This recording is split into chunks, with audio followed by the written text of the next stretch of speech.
Hello and welcome to Glasgow Rangers Nation, your everyday Rangers news channel, guys. All the latest on what is match day. It is match day. It is Hibernian away. It is Easter Road. It is Edinburgh, the destination for Philippe Clement and his boys this afternoon. Oh, I suppose this afternoon. It's midday kickoff, isn't it? 12 o'clock kickoff.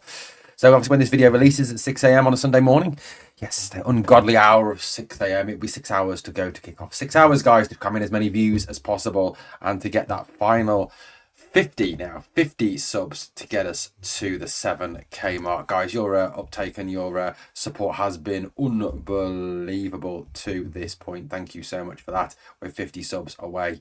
Right, look, we're going to talk obviously about the game today. We're going to talk over a little bit of history over the fixture and look at the past form. We're going to look at the form of the two teams coming into this game. We'll give you as much detail as we possibly can to arm you with your match day experience.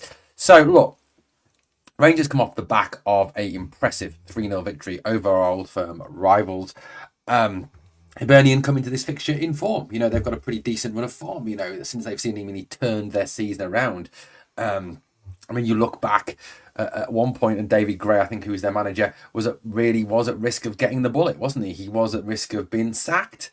So look, they've done impressively well. And Dwight Gale, I mean, God, he must be about 53 now, still scoring goals for them. I think he got the equaliser the other day against St Johnstone, or scored against St Johnstone. Can't remember if it's an equaliser or not. Don't really follow Hibs football, but overall, you know, a pretty impressive result. Now, I mean, have a quick look at the league table coming into today's games.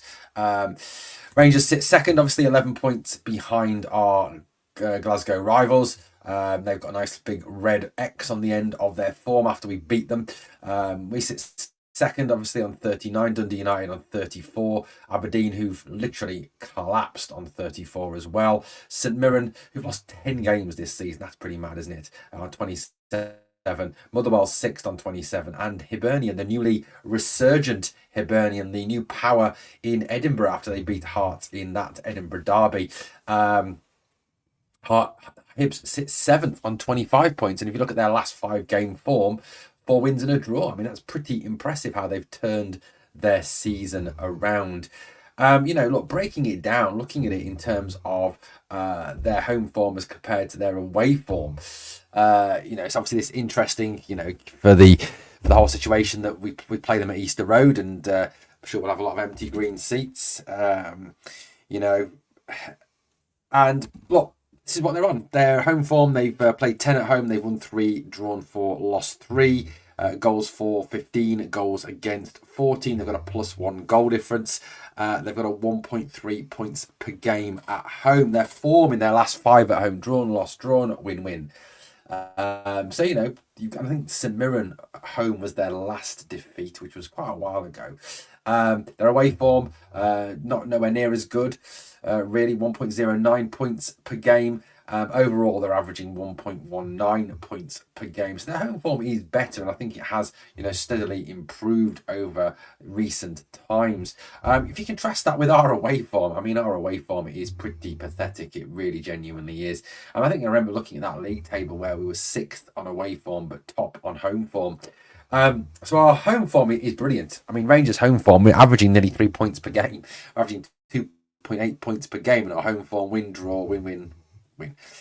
Played 10, won 9, drawn 1, lost none, 25 for, only 3 against at home. So Ibrox is Fortress Ibrox, as it should be, quite rightly, with the fans behind. When Ibrox is dancing, it's like 12 and I would think, man. I mean, yes, bloody hell, that away form is dreadful, isn't it? I mean, that's the thing that's really hurt us this season, and really does, really does put us to shame. Played 9, won 3, drawn 2, lost 4. So we've lost more away than we've won away. Scored only 9 goals. Now, if you consider 3 of those were against Ross County, that means 6 in 8 is pretty bad. We've conceded 10 more than a goal a game, and we have a -1 goal difference. And our points per game away from home is, I mean, that's relegation form. 1.22 points per game away from home is absolutely appalling from Rangers. Really, really bad. Just shocking. Just absolutely shocking. And it's that drags back the overall points per game, and it's that that's cost us the 11 points in the league. It's that that's made us fall so far behind. So obviously, the worry going into today's game is that away form, and can we now turn that away form round?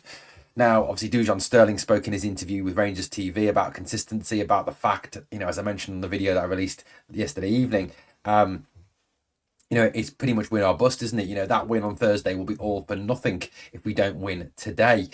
It's got to be 3 points. It's got to be 3 points, and it's not just got to be 3 points. It's got to be a performance. And I think, as Dujon said in the interview that he gave to Rangers TV, he said that basically, we have to play with the same intensity, the same passion, the same fight that we did against Celtic in this game. And that's absolutely correct. That's all we want to see as fans, is Rangers going out there and playing with that same intensity, that same aggression, that same way they play in the Old Firm game, in the Europa League games, in domestic games. And I get that at times it's a little harder to get yourself up for domestic games against Hearts and against Hibs and against Dundee and Dundee United and so on and so forth. But this is our bread and butter. This is the league. This is what we've got to be winning. And if we're going to consistently put pressure on Celtic and consistently get in their faces, we've got to be putting the pressure on, winning games, and saying, all right, over to you. We're on your tail. We ain't going anywhere. And that's what we need to do going forward. I mean, look, in terms of Hibs' form coming into this game, like I said, it's not too bad at all. Their last defeat was against Celtic, a 3-0. That was at Parkhead, obviously. So that kind of sets the standard. I know that was at Parkhead, but it still sets the standard, doesn't it? It says, Rangers, you've got to go and you've got to reproduce that sort of result. You've really got to go out there and score the goals against them. And like I said, their last defeat was St Mirren, I believe. Which was, when was that? Let's have a quick look on their last defeat was, I think it was St Mirren. I'm fairly sure it was St Mirren. That was their last game that they lost in any competition. So let's go back. Yep, St Mirren at home was a 2-1 on the 9th of November. They then lost 4-1 to Dundee away and a 3-3 against Aberdeen. For that Motherwell result that you can see there.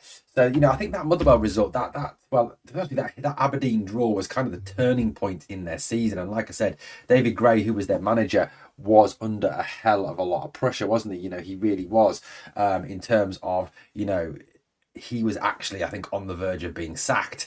Then they went on this run, which they've on now. I mean, take out the Celtic result. Obviously, they won 3-0 at Motherwell. They won 3-1 at home against Ross County. They won 3-1 away at Pittodrie. They won the Edinburgh Derby away at Tynecastle 2-1. Something, they hadn't previously done, a place they hadn't previously done very well at. They won 1-0 against Killie. And last time out, they drew 1-1 away to St Johnstone, who are scrapping for their lives. So, their form coming forward into this game is not bad. And going back, I don't know if you remember, going back to when we played them, we have played them once this season already. A little while back, that was at Ibrox, and I'll be honest with you, in that game at Ibrox, I was actually quite impressed with them, and I thought they were actually unlucky not to come away with at least a point in another very, very disappointing Rangers performance. I mean, Rangers got the 1-0 win on it. It was on the 29th of September. Shortly after that, we got absolutely smashed by Leon, but it was a Tom Lawrence goal after 34 minutes was the only goal of the game. And actually, to be honest with you, the stats from that day in terms of shots and shots on target were pretty equal. I mean, we had 18 shots and 4 on target. They had 18 and 3 on target. Yes, we had more of the ball than them, 67% to their 33%. But I remember in the second half us pretty much hanging on for that game and them playing quite well. So, they're no mugs. They're no mugs. David Gray has them organised well. He has them, playing some decent football at this point in time. He has them, in a good formation, in a good shape. They're no mugs. They're absolutely no mugs. And make no bones about it, they will be bang up for this game. Absolutely bang up for this game. And usually at Easter Road, they do have a go at us. They do come and they do have a go at us. They've been using a 3-4-1-2 in a lot of their games. It could be something similar to that tomorrow, although it may look more like a 3-5-2, I think, with Campbell dropping into more of a defensive sort of, more into a midfield role than a 10 role. I mean, last time out at home, they played out Smith in goal, a back three of Miller, Bushiri, Airedale, midfield four of Cadden, Nectar Triantes, Newell and Cadden. The brothers obviously on the wings. Campbell, Martin Boyle and Junior Hoylett up front. Dwight Gale coming on for them as well. So, look, they're no mugs. They're absolutely no mugs. And they'll fancy their chances of getting something, given Rangers' hideously horrible away form.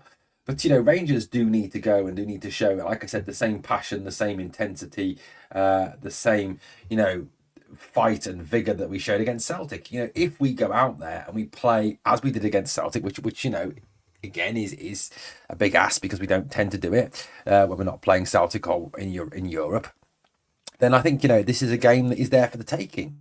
As well as Hibs are doing at the moment, the improvements they've made and the way they're playing under David Gray, we've still got the ability to go and beat them. Of course we have. If you look at the overall results record, our overall results record against Hibs, it's a pretty good one. We've played them 103 times. We've won 69 games against them. Magic number that. They've won 18 games. We've won, and there's been 16 draws in those games. So overall, it's a pretty decent thing. It's a 66% win ratio. We've won 2/3 of our games against them. Our record at Easter Road is pretty good as well. We've 50 games at Easter Road. We've won 31. They've only won 9. Not even in double figures at home in their own ground is pretty pathetic. We've won 62% of them. It's been 10 draws, Easter Road. So, look, recent times as well, pretty good against them. If you look at recent results against Hibs, it's pretty good. It's a pretty good record that we've got. 2-0 a win at Easter Road in the quarterfinal. Well, that was not Easter Road. That was at Easter Road. 2-0 in the Cup. A 3-0 in the Premiership in 23-24. A 3-1. A 4-1. There was a 2-2 draw back in 22-23 at Easter Road. A 1-0. A 1-0. A 2-2. 3-0 to Rangers, a 1-1 and a 0-0 back in 18-19. So look, draws, the last draw, you've got to go back to 22-23 for that last draw. The last 4 games have all ended in Rangers victories, 4-1, 3-1, 3-0, 2-0. Pretty comfortable from what I can remember. And in fact, to go back to the last time Rangers lost to Hibs at Easter Road, you've got to go back a little bit further than that. In fact, you've got to go back to the championship days on the journey back to the 20th of April 2016. So nearly 9 years ago, come for 8 and a bit years ago now, a 3-2 defeat to them. And look at who the referee was. Interesting. Yes, Kevin Clancy was your referee that day, Father Clancy. Right. Let's look at Rangers' team that day. You've got to kind of say, as even though people have said that this team is a bad team, that team kind of, would be pretty much slaughtered by this team, I think.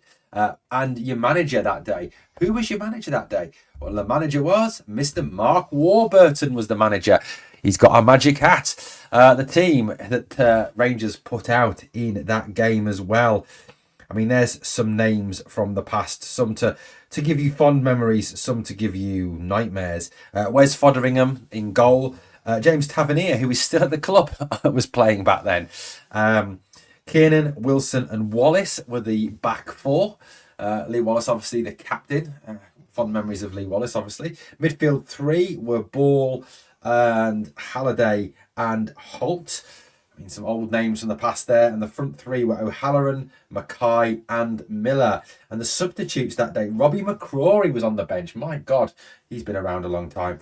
Obviously now of Killy. ZLM, Shields, Burt, Law, King, Clark. Not a lot of quality on that bench, really, going back. But that was the last time we lost to them, was over 8 years ago at that. And hopefully, coming out of this game at the weekend, it will remain our last defeat to Hibernian. Look, we know there is a hatred there of Hibernian. There is a real dislike there of Hibernian by Rangers. We don't like them. They don't like us. And, I mean, let's face it, Scotland, we don't, everyone hates us, we don't care. But that's how it is. You know, Rangers are, you know, going into this game in form, you know, and it's kind of hopefully, hopefully been a kind of a jolt to the squad, a jolt to the team to put us back into that form. Now, going into that Celtic game, I think we all kind of, you know, sat there and we all kind of thought, you know what, we're going to lose this game. We're going to get hammered. We're going to get slaughtered. We're going to get smashed because we're coming off the back of two very poor results. You know, the 2-1 at St Mirren, which was a disgraceful performance. The 2-2 at Motherwell, which quite easily should have been 3-2 to them. I mean, I'll admit that goal should never have been disallowed. It was a very poor performance. So, you know, we get into that game and suddenly, you know, even amongst an injury crisis, in adversity, the team come roaring back and flying back. So you've got to kind of give Rangers their props going into that game, you know, because, look, I think everybody in Scotland, everybody in England, everybody watching that game would have said Rangers are going to get absolutely smashed in this. They're going to get smashed. But the performance was brilliant. The performance showed, like I said, showed that these players can do it when they want to.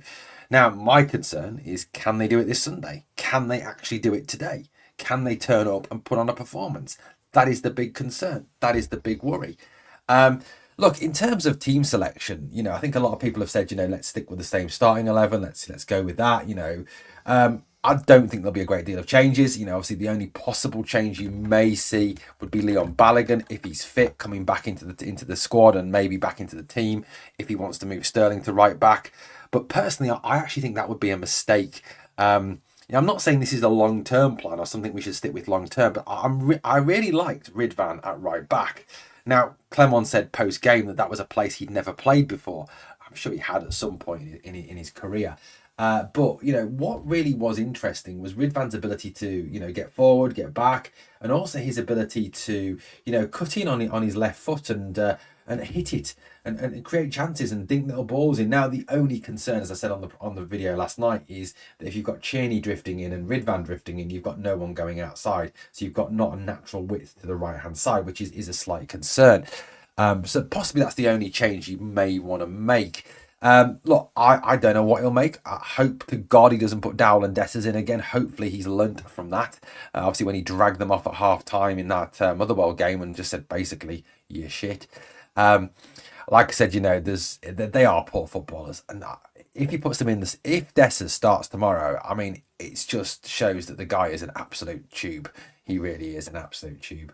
My starting 11 for tomorrow, as I featured on the video last night. If you didn't see the video last night, here's my starting 11. Liam Kelly will continue in goal because Jack Butland is injured. Still injured, obviously on the road to recovery. Back four, I'm going with the same back four as against Celtic. Ridvan, Sterling, Proper and Hjefte. Look, Proper and Sterling came in for some serious criticism for the Motherwell game and for the St Mirren game. But I'll be honest with you, I thought they were absolutely terrific against Celtic. Brilliant. Unbelievably good. Very, very good. Hope along may it continue. Although I do think that Sterling's best position is at right back. And hopefully going forward, Sterling will be the first choice right back and we won't have to see Tav fucking it up again. Midfield three, Dio, Raskin and Barami. But for those of you who have asked the question, is Raskin suspended? No, he's not. He will be suspended for the Dundee game, which is the next game. He won't be suspended for this one. He'll be suspended for the trip to Dens Park, which, you know, will be a big loss. Will be an absolute big loss. And you've got to say, the booking that he received was an absolute joke. I mean, number one, I would say that neither McGregor or Raskin should have been booked for it. It was handbags, it was push and shove. It's an Old Firm derby game. That's what happens in Old Firm derby games. It's not like no one punched anybody in the face, no one kicked anybody. It was just a bit of shovey. So first of all, neither player should have been booked. But if you go back and watch the incident, and it was 6 of one, half a dozen of the other, if you're booking one player, you have to book the other player. But we all know that Callum McGregor, like Alistair Johnston, would survive a nuclear holocaust. He would just come through it because he's untouchable. You know, the referee went over there, got his yellow card out, booked Raskin, was about to book McGregor, saw he'd already yellow carded him, thought, shit, I can't send Callum McGregor off, and cowered it out of it. So, you know, unfortunate that Raskin gets his ban. So Bayrami and Dio, I mean, Dio was terrific in that game against Celtic. The energy, the play, the hassling. Him and Raskin ripped it up. And I'm confident that up against the Hibs midfield, they can do the same again. Bayrami, we've got to, obviously, Bayrami's got to go in there, prove himself, do as he did against Celtic. Cheney and Hadji, either side of. Now, I want to start Danilo in this game. Now, I know that, Hamza hasn't done anything wrong. I'm not saying he has done anything wrong. Hamza's great. But, this stat about Danilo, a goal every 89 minutes. And he's banging form. He just seems to be banging them in. Now he's getting his match fitness there. He seems to be the man who can be relied on to get those goals. So, personally, I would love to see Danilo get a chance tomorrow to start the game, to play, say, 60, 70 minutes, and then come off and then get Hamza on. And I just think as well, Hamza's pace, his physicality against a tired defence will cause an awful lot of problems. So that's why I'm kind of going with Danilo. I don't know whether the manager will. He's got to, in a way, kind of look at that, I suppose, because, going forward, once we come up to the Manchester United game on the 23rd and the Union Saint-Gilloise game on the 30th, where Hamza's got to start because, you can't start Dessers against Man United. Can you imagine Dessers against, seriously, can you? I know they're bad at the moment, but bloody hell. Just having nightmares thinking about it. But yeah, so look, he's got to start Hamza there. So realistically, he's perhaps got to start Danilo either side of those games to give Hamza the best chance to do well in the Man United game and in the Union game. To give Rangers the best possible chance of finishing top 8 and not having to go through any qualifiers and getting an automatic bye of one of the rounds in the Europa League, which is something that would do us the world of good. So look, that for me is the only change I would make, just because I think, Danilo's in form. I think he's scoring a lot of goals at the moment, a goal every 89 minutes, pretty decent. And he is pretty deadly at the moment. And that finish the other night against Celtic, or the other evening or the afternoon, or whatever you want to call it, really showed a player that is full of confidence, full of form and full of talent at this moment in time. And, as we did on that show a while back when we talked about the signings, we said jury's out on Danilo. Hopefully this is a spell where he can go through and show us that the jury needs to be in on Danilo and they need to find him guilty of being a quality footballer. That's what we want to hope over the coming weeks. Look, this is where we're at this moment in time. And I've got to say, I agree with Dujon Sterling. I really do agree with what Dujon said. Duj said, it is a case of win or bust. It is a case of we have to win or Thursday is for nothing. And that is right. Is 100% correct. Predictions, I went 3-0 earlier. I'm sticking to 3-0 again. 3-0 Rangers, Danilo first goal. Guys, look, let's have a good performance. Let's have a win and let's kick on for the second half of the season. Let's have a happy 2025 with no more having to come on this programme and rant. I fucking hate ranting. It does me, it gives me a dick. Thank you for watching Glasgow Rangers Nation, guys. I hope you enjoy the game. Hope we get a victory. Hope it's a great performance, and we'll be back to speak to you again later today on the final word. 8:30, hopefully. Might have to move to 9, 9:30, maybe, depending on when my work finishes. Thank you for watching Glasgow Rangers Nation. On the way out, please like, please sub. Obviously, please sub. 50 away, guys. We can get there sooner rather than later. And comment and share. Thanks for watching. We're about to speak to you again very soon here on the channel. We are the people.